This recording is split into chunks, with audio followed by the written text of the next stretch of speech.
আমার আম্মুকে ডাক্তার দেখাইতে নিয়ে গেছিলাম, তারই একটা ছোট্ট ব্লগ আপনাদের সাথে শেয়ার করব।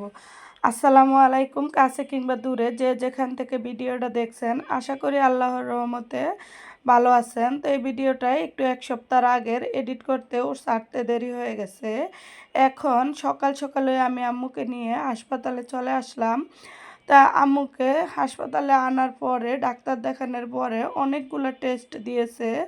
তার ভিতরে ছিল একটা আলট্রাসাউন্ড। তো এই যে করাইতে নিয়ে আসছি, সিরিয়ালে আছে।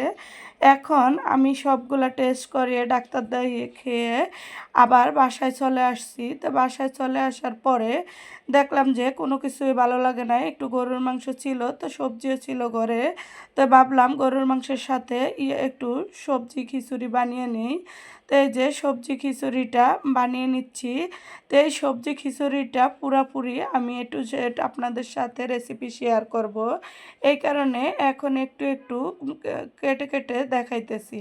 তো আপনারা যে যেখান থেকে ভিডিওটা দেখছেন, একটু হলো ভালো লাগে লাইক কমেন্ট করে শেয়ার করবেন ও উৎসাহ দিবেন।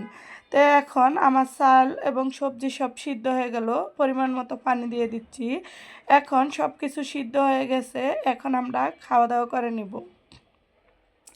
তো এই ছোট্ট ব্লগ শেয়ার করতে গেলে অনেক ঝামেলা, ছোট্ট হোক আর বড় হোক, একটা ভিডিও মানে একটু এডিট করা, ভয়েস দেওয়া অনেক বিরক্তকর।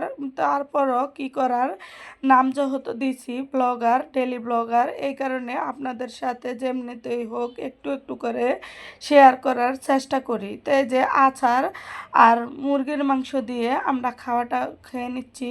তো গরুর মাংসে আমি ভুলে বলে ফেলছি, সরি, এটা কিন্তু মুরগির মাংস ছিল। আর এখানে একটু আচার, আর বেশি কিছু না, কারণ আর অন্য কিছু ভালো লাগে না এখন। এটুক দিয়েই খাওয়া দাওয়া করে নেব। আজ এই পর্যন্ত, আল্লাহ হাফেজ।